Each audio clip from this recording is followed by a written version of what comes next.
OK, mais vous êtes musulman? OK, moi je crois que Jésus est le Fils de Dieu. Pourquoi? Parce qu'il a ressuscité de la mort. Et c'est historiquement documenté que les témoins de Jésus ont vu Jésus crucifié à la croix et 3 jours après, Jésus a apparu. Tu l'as lu dans la Bible? Oui, c'est dans la Bible. Dans quelle Bible? Parce qu'il y en a Dans, plusieurs. dans quelle Bible que tu connais? Moi, je connais pas spécifiquement, mais tout ce que je OK, sais... mais pourquoi tu essaies de contredire quelque chose que tu connais pas, mon ami? C'est vrai ou pas? Il y a d'autres Bibles? Il y a d'autres Bibles. Qu'est-ce que tu veux dire? Plusieurs versions. Qu'est-ce que tu veux dire? Il y a une seule Bible. Depuis la création de la Bible, est-ce qu'il y a d'autres versions? Est-ce que tu sais comment la Bible a été créée? Dis-moi. OK, quand Jésus était venu sur la terre, il y avait déjà l'Ancien Testament, les Bibles des Juifs, le Torah, que vous connaissez même dans le Coran. Il y a le Torah. Et quand Jésus est venu, Jésus a amené la bonne nouvelle qu'il faut se repentir et croire qu'il est le Fils de Dieu, qu'il est mort pour tes péchés et qu'il a resté la mort. Alors l'histoire de Jésus a été documentée dans les 4 évangiles, dans le 1er siècle.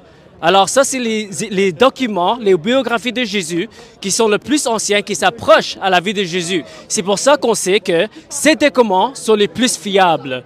Alors quand on parle de l'évangile de Jésus, que même Mohamed a cité dans le Coran, il a dit de méditer qu'est-ce qui est écrit dans les Injil. Parce que dans les Injil, il dit que ça va confirmer le Coran. Mais pourquoi que le Coran est sorti? Le Coran, c'est parce que toutes les autres, ils étaient tous changés. Est-ce que vous êtes à l'aise d'être sur la caméra ou non? Non. OK, je vais juste enregistrer d'abord, pas de problème. Oui, vas-y. Bah, ce que j'ai dit, Oui, t'as dit le Coran. le Coran, c'était venu parce que tous les autres livres, ils ont été changés avec le temps. Et comment tu sais que les livres ont été changés? Parce qu'il y a comme 20 différentes versions. OK, cite-moi deux versions de la Bible. Je connais pas les versions de la Bible. Alors, comment tu affirmes des choses que tu connais pas, mon ami? Parce que j'ai littéralement demandé des gens, puis d'autres gens, ils croient en différents Bibles. OK. Mais juste parce que quelqu'un te dit quelque chose, ça veut pas dire que c'est vrai, mon ami. Il y a combien de branches dans le christianisme? OK, mais là, tu changes le sujet. Il t'a donné une affirmation que la Bible a été attardée. Mais c'est vrai ou faux? C'est faux, mon ami. Ouais, c'est faux. Là, parce que... La Bible est la même. Ouais, j'ai une question. On est d'accord, il y a les catholiques, il y a les protestants, il y a tout ça. Et il y en a qui croient différents trucs, on est d'accord. Oui? Pourquoi ils croiront genre des trucs différents s'ils ont la même Bible? Je vais t'expliquer, OK? Moi, je suis protestant, OK? Alors moi, Le protestant, c'est quoi la différence avec le catholicisme? OK, ça c'est... Là, tu changes 3 sujets dans 30 secondes, mon ami. OK? OK, alors premièrement, moi, je suis protestant, alors je crois au livre des Juifs, l'Ancien Testament, c'est le Torah, les prophètes et les Écritures. Ça s'appelle le Tanakh. C'est le même livre que les Juifs utilisent aujourd'hui. Alors moi, je crois que ce livre-là est inspiré de Dieu.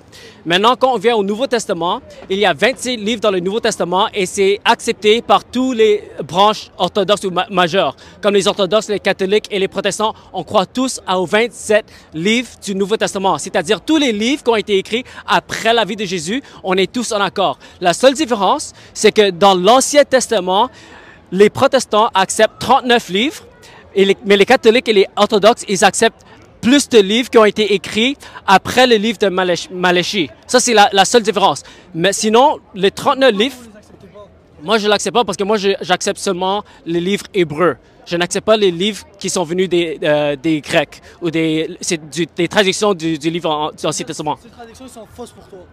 Je ne dis pas que c'est faux, mais je ne crois pas qu'ils sont inspirés de Dieu. Je crois que c'est seulement... Ils sont pas inspirés de Dieu, ça veut dire quoi? Ça veut dire qu'ils sont faux. Non, ça ne veut pas dire que c'est faux. Mais on peut avoir un livre qui dit des vérités dedans, mais ça ne veut pas dire que c'est la parole de Dieu.